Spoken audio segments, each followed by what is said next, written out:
This time on Flipping Bangers. A legendary British sports car. Don't break it. We haven't bought it. You know that, don't you? With some nice ingredients. I've got a thing about rubber bumper cars. And a couple that aren't so good.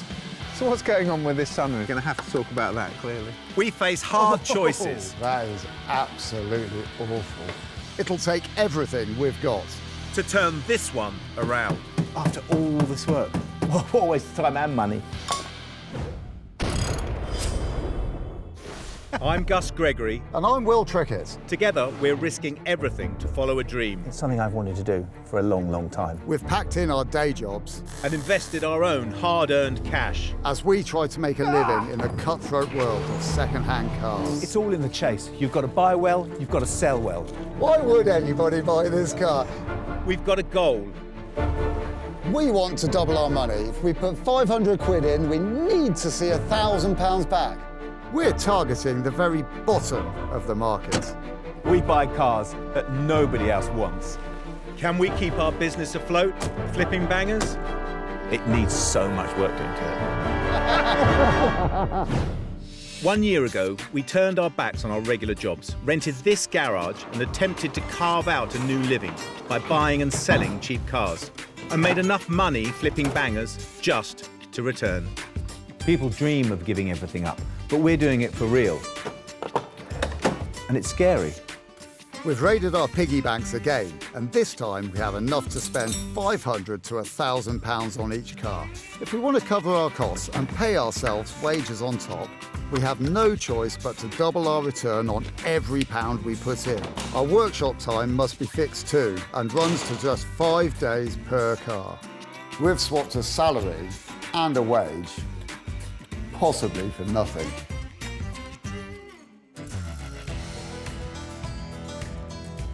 Our workshop calls for new metal, and we've got to decide how to fill it. Do you know what we have been ignoring? And it's a bit like an elephant in the room, to be fair. 60s MGs. Oh, I do like a good MG. Yeah. What type, though? Well, more precise, they'll probably be 70s stroke 80s by the time we can afford them. Yeah, for the sort of thing that we'd get. It would probably be a box of bits anyway. I know what you're aiming towards. MGB. Yeah, MGB, an MGB GT. The GT makes sense. The hardtop version is at least £1,000 less than the ragtop, but has all the same mechanicals and is still collectible. I mean, you're up for the idea of it? Yeah, I am up for the idea of it. Well, let's see if we can find something. We set a limit of £1,000 and check auctions for cars that don't have MOTs. Most people wouldn't want a non-runner, so we've limited the competition. We find a yellow, forgotten project car with 2 days left on an auction, and the bidding is only up to £560. What do you reckon our chances are on this car? What, getting wedged? Oh, yeah. I think the car's interesting. You know, Bob's had this car for 12 years. 12 years. What's he been doing with it? Driving it around, or? No, he's been, well, yeah. I don't know, I didn't actually get that out of him. It's been garaged for a long time, but he's had it for 12 years, and he bought it as a project, and he's done it all himself. Everything he's done himself, which could be great, could be terrible. Yeah. As with all old MGs, we both know rust is a serious risk. We might get there and find that it looks really shiny and the interior's all great, but there's just nothing left underneath. Our real trouble is that we're not going to be able to see that, are we? Because we're not going to be able to get it off the ground. Fingers crossed then, fingers crossed. We're the first people to visit. Will the early birds catch the worm?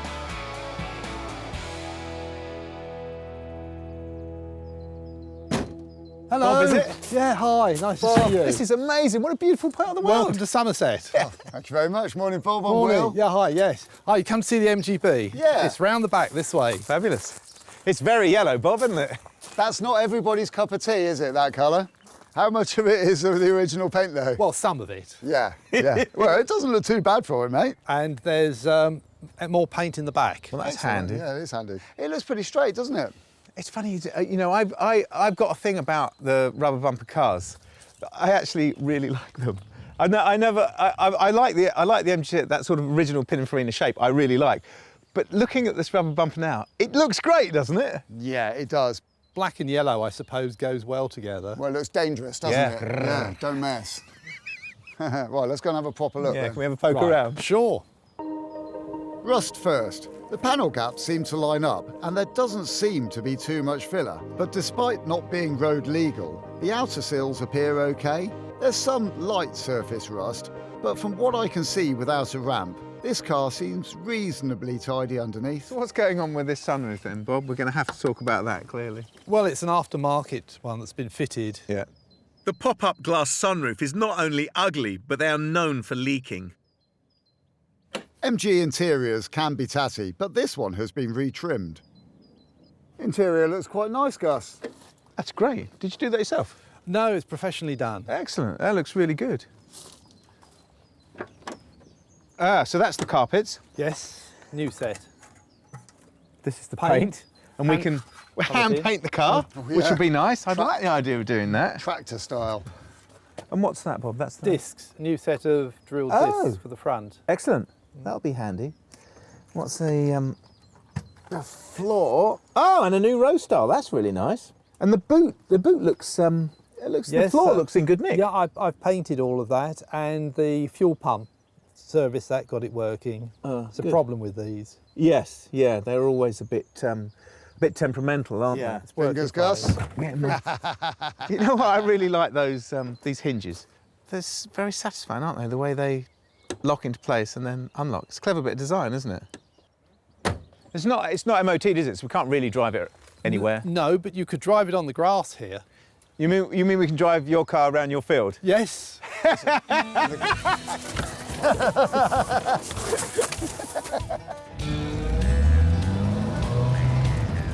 The reason I'm keen for Will not to drive is that he's really a very poor driver and suffers from farmer's foot. But I let him, and right away, he turns the car into a sick-making roller coaster. Can you tell at all what it feels like to drive? No, it's not like your average drive in the countryside, this one. Well, we are actually driving in the countryside. What does the engine feel like? It feels torquey. It's not making any nasty noises, which is kind of amazing. Not yet. Don't break it. We haven't bought it. You know that, don't you? Yeah, but he said I could drive it, Gus. Yeah. Will does his best to test the structural integrity of the MG. If there's a loud cracking sound, it means the test has failed. You can't break it, though. I think so. So hang on. Bob, this is up at the moment for £560. Yes. Yeah? It's just been reduced to 460 because You've been driving it. I'm driving it. But we don't know what the rust situation is underneath. But with what we know right now, do we buy it? If we can get him to take it off the auction site, if we can give him a figure so that he takes it off the auction site and we can take it home today. Engine feels good. Gearbox sounds all right. Yeah. Rear axle isn't making any horrendous noises. How can you tell? Bouncing it around so much. Well, just you drive it can't- slowly. Okay. Is it possible? No.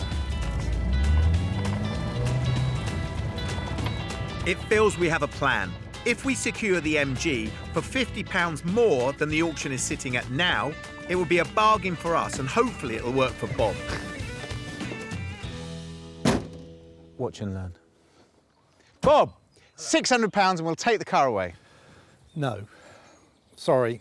It's on an auction site, 2 days to go. I'll wait and see what happens. Okay. Well, is there a price that we could pay you now that would make you take it off the auction site? Not really. I've done a lot. I'm not sure what it's worth. I'd like to wait and see the outcome. If you're interested, bid on it, and I wish you good luck. Okay. Well, that's fair enough, isn't it? Yeah. Good luck. Yeah, thank you very much. Nice one, nice Bob. to meet you. Yeah. Thanks for letting us drag it around your field. I'm sorry about his driving. Being a He's blast. terrible.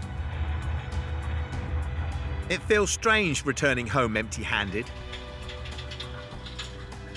That wasn't our finest negotiation, was it? No, that didn't come off the way we had hoped it would go at all, did it? I don't blame him. Well, I certainly wouldn't have sold it at that price, considering the situation. No, he's going to get more for it. There's no doubt about it. Yeah. I think if you look at how much those cars are worth, a really good one, which that's never going to be, is it? Unless you spend a shed load of money on it. A really good one's £5,000. A half decent one, 3, a bad one, 2. Yeah. If we imagine that we're going to get one of the lower prices, 2.5 grand. Say we get 2.5, at worst we get 2. Yeah. So we've got to come in at about £1 grand. Always a trickle over just to clinch it on the extra penny, I reckon.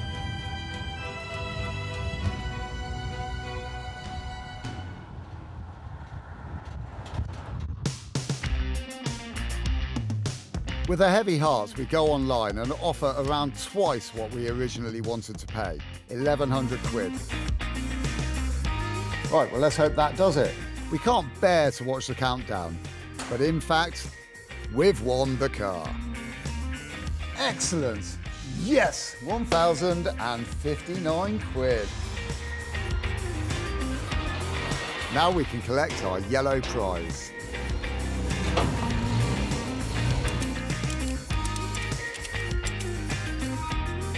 But the big question now is how much work it's going to take for us to win the cash back and put the money on top. Our business is to flip bangers, aka cars that most people would happily consign to the scrap heap. We've grabbed this MOT-less MGB GT for a reasonable £1,059 and are content with its mostly straight body and good mechanicals and interior. But that's based on what we can see, and we hope we don't discover anything to change that view. But at this moment, we're good, hopefully.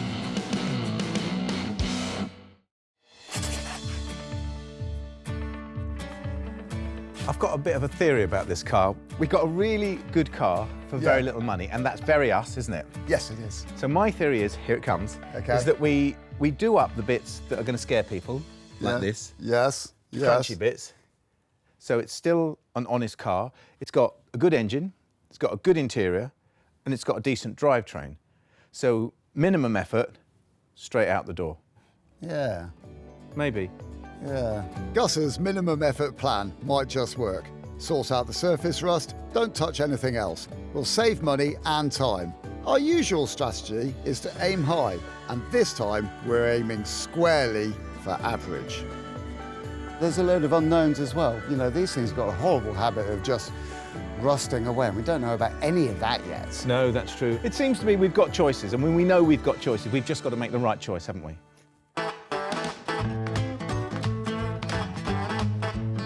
Before the car goes, we need to set up an online auction to run immediately, so we can sell the MG as soon as it's complete. Gus is our in-house photographer, but I'm also a dab hand with the modern telephonic device. Then I need to write the auction ad, and I decide how much the car might be worth when it's finished.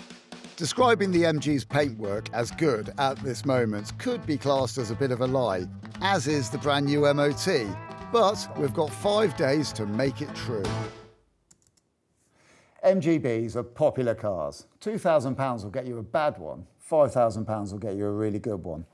An average one tends to be around about 3,000 quid. Now, wouldn't it be nice to think that ours was slightly better than average? So I'm going to put it in for 3,750 quid with a reserve price of, 3,000 quid and a starting price of £499.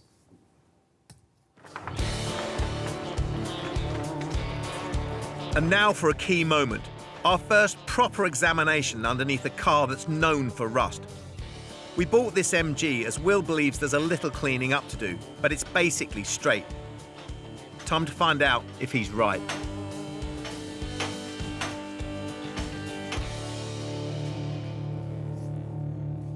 Oh! You know those choices I was talking about? That is absolutely awful. Do you think we might have had a little bit too much fun when we were test driving it? Because if I'd have seen this then, I would not have bought this car. I'm amazed this car stayed together. Do you know what? This is going to cost us all of our time. All that time that we should be spending on the top sides, sorting out the cosmetic stuff, is now going to have to be spent down here, sorting out all the structural stuff. All that time cutting, welding, grinding, with potentially nothing done to the top of the car. So anyone who comes to see the car, it's just going to be the same. We might not get any more money after all this work. What a waste of time. What a waste of time and money. Bloody hell.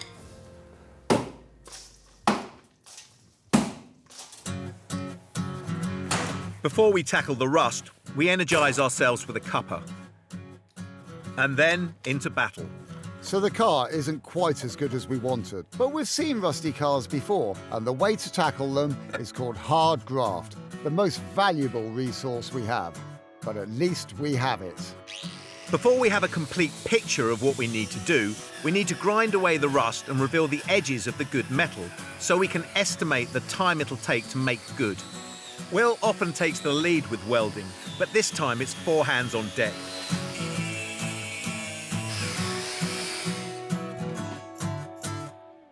A couple of hours later, we get an idea of what we're dealing with.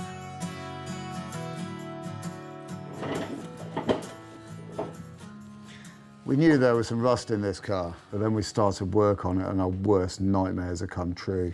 This car's completely rotted out. The main structural parts, as in these inner sill parts and these parts here, have just completely rusted away, and they've just been covered with a patchwork of rot and detritus.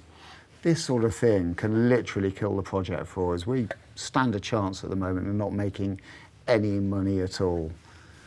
But it has still got to be done. I'm left with trying to compress 10 days' work into fewer long days, probably stretching into the night. I've got some sheet steel in the workshop, and I put together some new chassis legs to support the floor pan. I need to fabricate multiple sections for each part of the rot. Meanwhile, Gus prepares each area, so bit by bit we'll work around the car together. I've got to firm up the sills as well, seam welding the solid plate against the metal Gus has exposed. At the end of the first day in the workshop, we're tired and a bit dispirited, but our light makeover plan has turned to dust. Or should I say, sparks. Ow! Ugh. Well, I was going to say it's coming on quite well so far.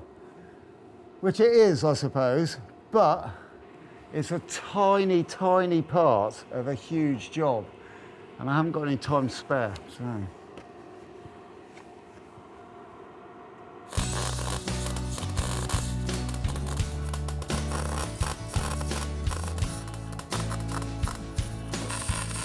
Will? Yeah.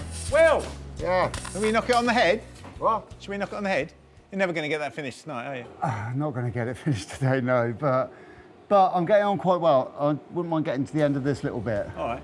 So I'm going to crack on. I'll see you in the morning. Yeah, all right, I'm clattering off. I'll see you in the morning. All right, see you bright and sparky.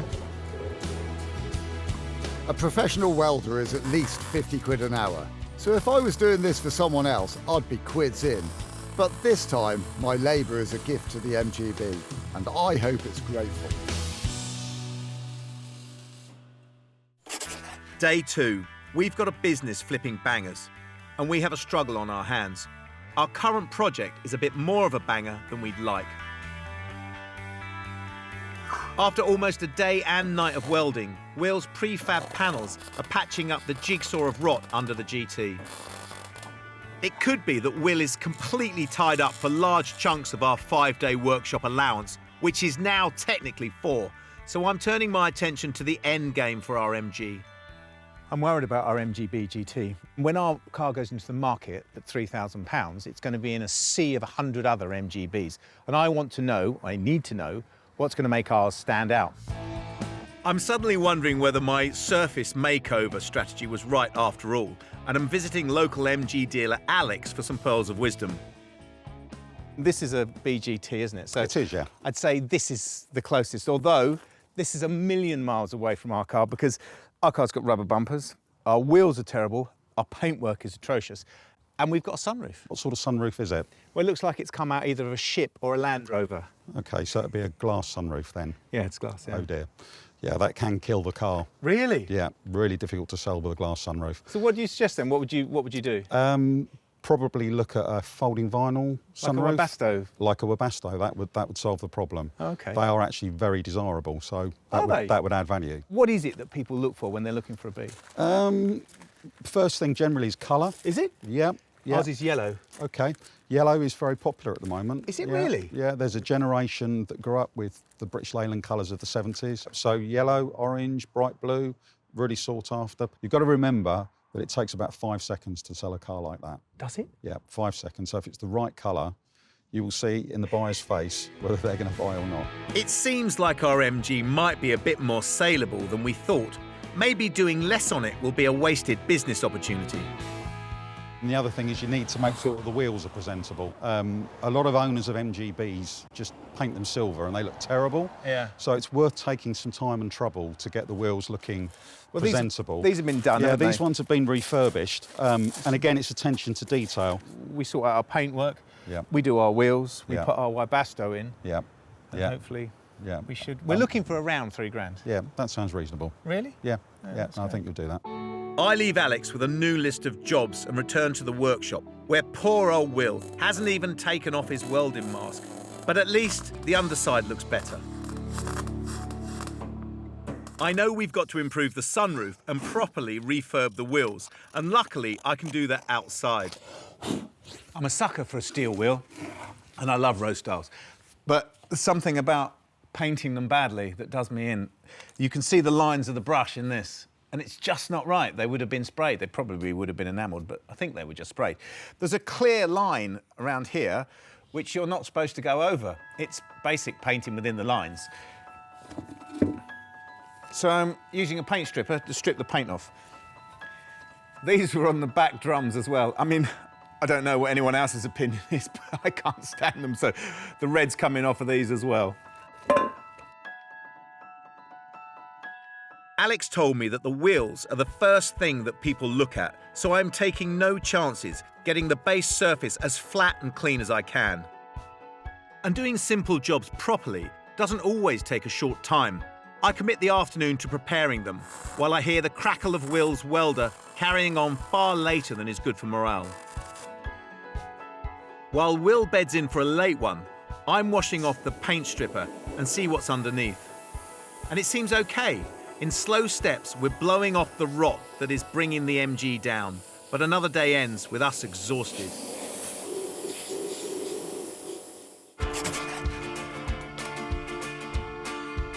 Day 3. We've got an MGB to fix and sell, which has plunged us into a two-man battle. Will is going for the world welding record, and I'm trying to work out what the finishing touches will be while the car is far from finished. I think they call it a do-or-die strategy, and if they don't, they should. It's time to reveal my gift. A new sunroof kit is a nasty £1,000. A used one, £500 if you're lucky. But for £200, a nice man in Scotland was willing to let his go, including overnight shipping. So I took a bit of time out to talk to an expert. He's been selling MGBs for decades, actually, decades and decades. And he said the things that I thought were negatives for the car were positives. He said this car has got a lot of positives going for it. Okay. But the major negative is glass sunroof. He said nobody will buy a GT with a glass sunroof. Really? That's what he said. Okay, I understand it, because I'm not really a fan of glass sunroofs at all, but so what's your suggestion then? Well, this is the cunning part. A Webasto period pullback sunroof. The nice canvas ones that go all the way back. That's slightly worrying. I mean, to be honest, I'm not a massive fan of the glass sunroof. I think they've had their time. This one's got problems. But we'll cover all this crispiness up, won't we? Because ours will be bigger than this. Well, that's my other concern, because it's making a bigger hole in our car. It's kind of the biggest hole you can cut into the roof of an MGB. We are going to need a bigger hole. Yeah. But how much fun is it going to be cutting a big hole in the top of this car? What could possibly go wrong? We raise cars from the dead and make some money into the bargain. But this MGB GT wants to finish us off. Possibly because our smart plan is to cut a big hole in its roof and retrofit a retro sunroof. Don't try this at home, kids. There we go. One fully functioning period Webasto hood with MGB roof attached. That's good to see, because hopefully that's the right size hole, Well, that's what I thought. and that'll take away some of the worry. Yeah. But we've still got to get it in the right place. Yeah, that is true. You're going to take this to bits? I thought I would, yeah. First, I drill out the bolts that hold it to the old roof, then prise off the hood frame. You need a gentle touch.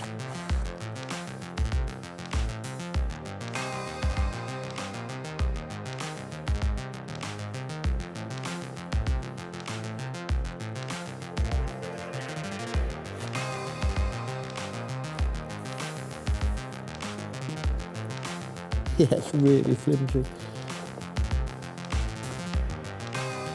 I'm going to get rid of the old sunroof.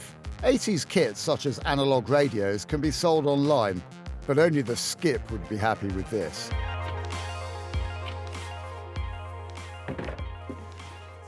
We've got to be incredibly careful with these because period Webasto hoods are really difficult to come by. They all come with similar problems. They've been on a car for a very long time. So you've got to be very careful taking them apart. Because if you break them,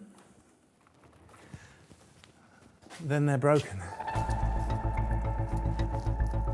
Gently and successfully, I separate the fabric from the frame, which I can remove from the old roof.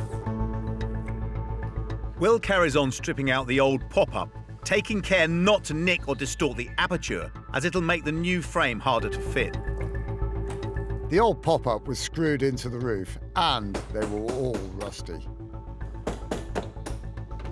Then I just prise off the frame and we're good to move on. This really is crunch time. We've got the underside in good health, and make a mistake on the top bit and the profit on the MGB goes south instantly. The biggest error here is to make the new cuts either off-centre or the wrong size. Get that wrong and there's nothing we can do about it. In order to fit our new roof, I need to decide the position of it. Now what I'd like to do is move it away from the old cut line, forwards of it, so I lose this rust and it gets cut off. That's great. Now, the other thing is to mark the centre line of the car and also mark the centre line onto the template, which is the old bit of roof that's come off the bit that Gus is dismantling at the moment. And when I lay the template onto the roof of this car and make sure it's on the centre lines, that will ensure that our roof aperture is lined up perfectly. So this is it really, back to the simple stuff. Mark out the template from the old sunroof. There we are. Now we know. Very good. Reinforce it for clarity, and then it's on to the fun bit. I drill into the corners to make a hole large enough to get the jigsaw blade in. I cut back into the corners, keeping the blade perfectly perpendicular to the body to make a clean edge.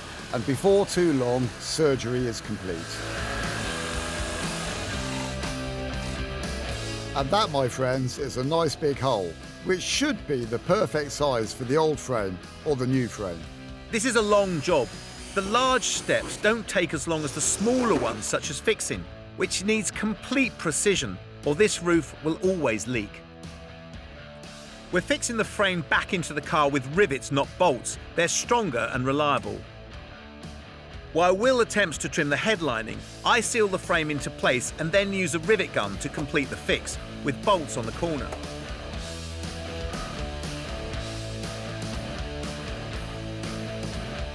The fabric sits inside the frame, so we'll wedge it in before sealing down the other side of the frame. Right, go on then. Get that one. With a job like this, you've always got to be patient. That one. In there. Slide. Oh, Slide back. it's a minute moment of celebration. That's in place. Now we secure the back of the fabric and... It's finished. It is. Shall we? Shall we? Right. Get your grubby fingers off! Okay. Oh, look at that! Awesome. That's brilliant, isn't it? Awesome. We have good days and bad days, but this one has been nothing but productive. Day 4. We buy, fix and sell on bangers as a business, and this MGB GT project was sent from high to testers. Will's done a smashing job welding the rubbishy underside. I've been sly and cunning by getting us a new sunroof on the cheap, and the project only owes us about 1,200 quid. But we've got 2 days left to nail the project. I laid it out to Gus. If he didn't let me have a break from welding the MGB, then I was going to have a tantrum. So begrudgingly, he's allowed me out to buy some spares. There are still 8,000 MGB GTs road registered at the moment, which is amazing for an old classic car. I mean, of course, that number's dropping off by a couple of hundred a year because they're getting taken to bits and broken for spares. All that means is the parts support for the MG is pretty good, And the Owners Club has thousands of products on their shelves. The basic mechanicals for the MG are absolutely fine, but it'll need a complete service. I selected decent grade oil, air filter, pack of bolts, and bump stops for the rear springs.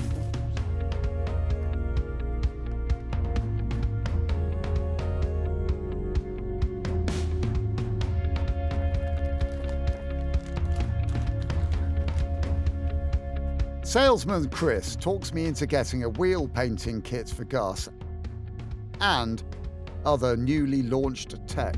Plus the LED lighting conversion, suitable for UK roads. Okay. LEDs are 3 times more powerful than standard halogen lights. They will improve your brightness, but reduce the power consumption on the car, make you feel safer at driving at night time. Oh, that looks pretty whiz-bang. Really high quality chipsets, last forever. Wow, look at that. And they've been designed to work with the original headlamp bowls. That is super space age, isn't it? It is space age. The only disadvantage to making the MG a bit more tricksy is a trade price bill of 178 quid, when Gus told me to spend a couple of quid.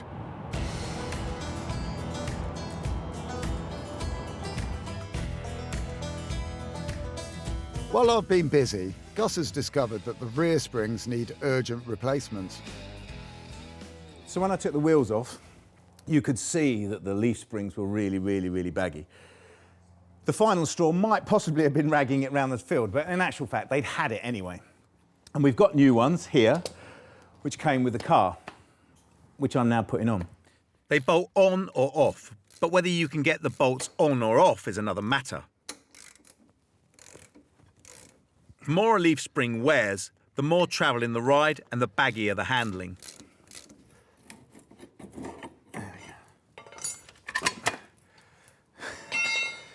Well, the U-bolts are out, and it's a good job we've got new top caps because it's absolutely rusted to pieces.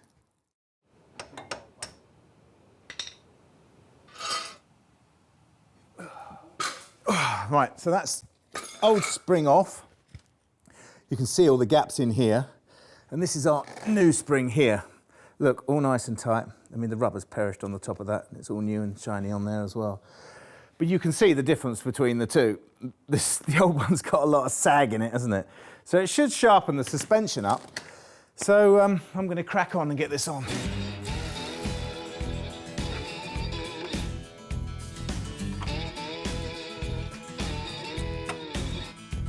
That's it.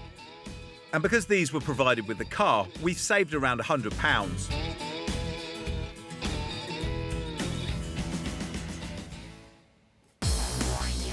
And I can get on with my next round of wheel improvements now that Will has bought me a refurb kit.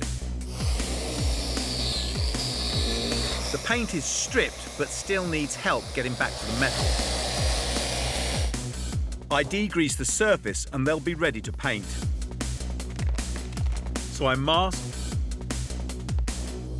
prime, and spray. And that's a cue for Will to get busy as well. I've decided to take a bit of a break from the welding because I've had enough of it for the time being. And I want to concentrate some of my efforts on the paintwork because it's in a desperate state. It really needs some attention, but we don't have tons of time to spend on it. So I'm going to concentrate my efforts on the bits that need it the most. So that means this bit here because it's covered in runs, this bit here because it's full of filler, this rear arch because it looks really scuzzy, there's bits missing out the door here, here and here, oh, and down here as well. This paint along here is horribly cracked, and there's a rusty bit up here. First step, sand it all back. Using masking tape, I cover the chrome that's in good nick, so I won't damage it when I start grinding.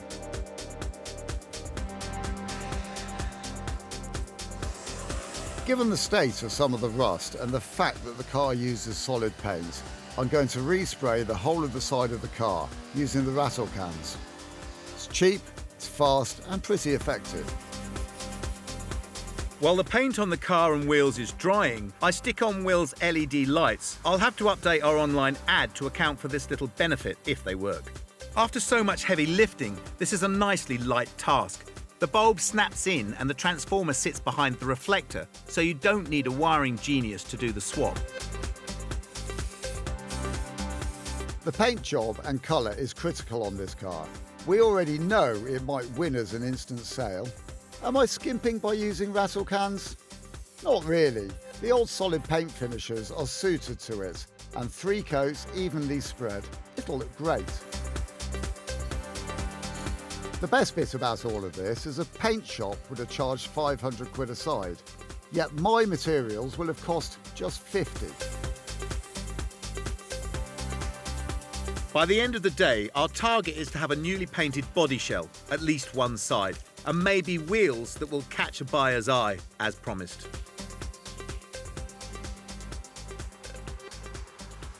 Oh, what do you reckon then, Gus? I think you've done a really nice job of it. The only problem I foresee is the fact that it's, oh, hang on, the wrong colour. That's actually the right colour. It's the bonnet that's the wrong colour. Regardless of which is right and which is wrong, we're never going to be able to sell a car like that, are we? No, we're not, no. But look on the bright side, Gus. I am. We can sand down the rest. We're going to have to paint the whole thing, aren't we? So at the end of our 4th day, with only one left to go, we've got a half-painted car and some bad news. I'm just checking on the online auction on our MGB, and there's no watchers and there's no bidders, which isn't surprising because the photographs we took of the MG we took before we did the work. So basically, they would be bidding on the car that we bought, and why would anybody do that? The answer, clearly, to make this MG stand out in the marketplace, which it's not doing at the moment, is to take this auction down, re-photograph it, and then repost it. Can this car honestly get any harder? Day 5.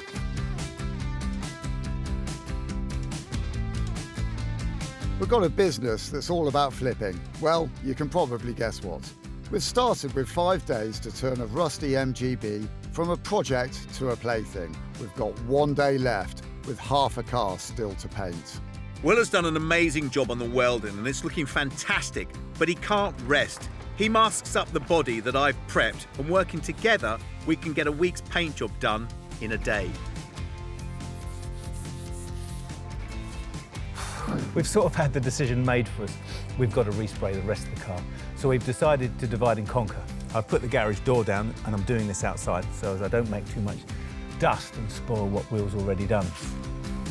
I just need to mask up the right-hand side before I start spraying.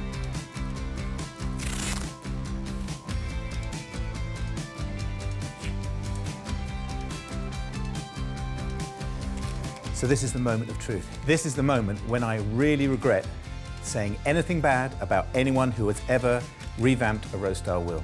So I'm going to take the masking tape off.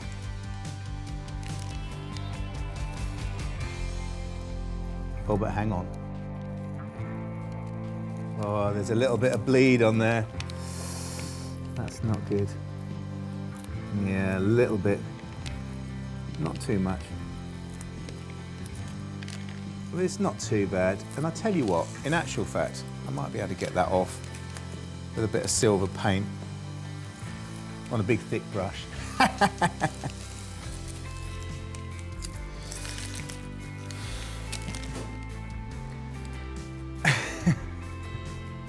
Okay, so there's a little bit of bleed on there, but I think I'm going to get away with that because I'm going to get rid of those with a bit of silver paint. And actually, when I take the whole lot off, it's not going to look too bad.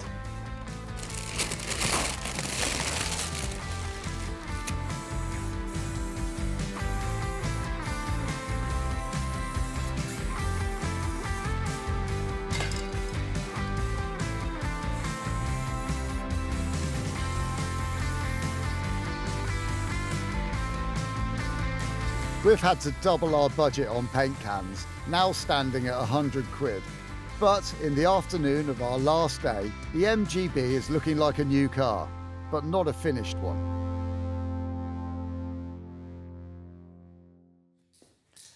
So let me get this right. That was 1, 2, or maybe 3 little bits of touch-up, was it? Yeah, yeah, it was supposed to be, but it's this is a good example of what we might call project creep. It's the end of our workshop time, Something tells me we might have an early morning in store to finish up.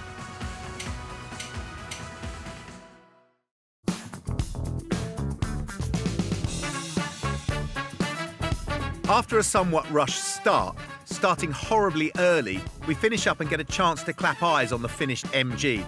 Every car is a journey, but this one was longer than it might have been. The car cost £1,059. We've welded up the underside, added a sunroof, painted the entire body, refurbished the wheels, fixed the springs and converted the lights and serviced it. So we're in for just £1,654. Not bad at all. Another bonus, the MG also sailed through its MOT and is now fully road legal.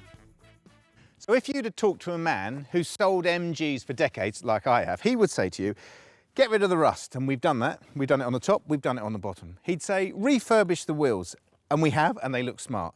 He'd say, get rid of the porthole out of the roof and put a Webasto in, and we've done that. We've done all the things that we were told to do with this car. We almost did that exactly, but we started off with a car that wouldn't take very much to bring it up to a good level. Apart from when we started on the welding, we realised that we'd bitten off more than we could chew. The paintwork, which was just going to be 3 little patches. It was a patchwork of horrors though, wasn't it? It was a horrible patchwork. I think by default, we have actually managed to achieve your friend's advice. I think so, but it's taken us to the limit in everything, hasn't it? It's taken us to the limit of our finances. It's taken us to the limit of our time. And patience. And patience, yeah. But I think we've moved it to maybe even 3 rungs up the ladder, haven't we? It's a good car now. Just ought to take it for a drive. Yeah, exactly that. It's my turn. There's no way Will gets to spoil things again. So if you were born in the 60s and brought up through the 70s and 80s, these cars were woven into our motoring heritage as sports cars. These were sold to us as sports cars, but in actual fact, they weren't actually sports cars at all, were they? No, they weren't, but they did have a really good engine. 1800cc, twin carb, tons of torque. Never the fastest engine, but they were okay. You've got to look at the pluses and minuses of this car, haven't you? And take into consideration you're stepping into an 80s version of a 60s car. It's never going to be anything but that, is it? The things we've done to it, however, have made a lot of difference. Tightening up the rear suspension, putting the springs on, putting those lights in. It drives as a really nice package now. It would be nice to think we get good money for it. I've had a look at the prices. 3,000 quid is about right for an average one. Well, with all of the work that we've done to this and its shiny new yellow paint job, wouldn't it be nice to think we might be able to get more than 3,000 quid? Definitely. It's still got MG magic, hasn't it? Yeah.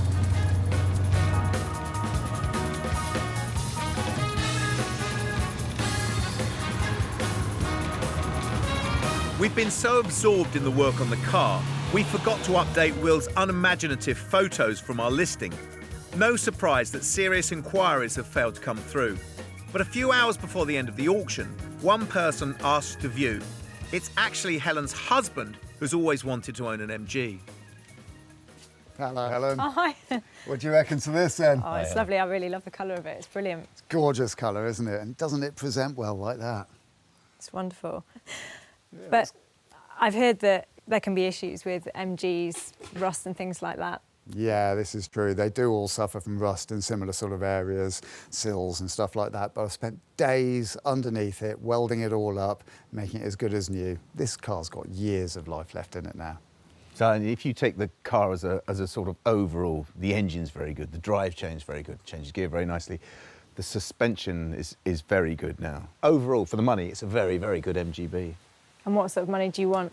Ideally, 3,800. I couldn't go that high, but I do want it. I mean, the aim is to give it as a gift to my husband. He's a GP. The number plate's amazing. It's cough. He's always wanted one. Could you do 3,400? Well, in actual fact, if you could get to 3,500, that's our reserve price. So we could let it go for 3,500. And I can take it off the internet site. Well, it's a great gift, so yeah, I guess 3,500 is good. That's brilliant. Oh. Absolutely brilliant. Here, allow me to... At £3,500, miraculously, we've not only doubled our money, we've added on £221 for the Christmas party. Things are definitely looking up.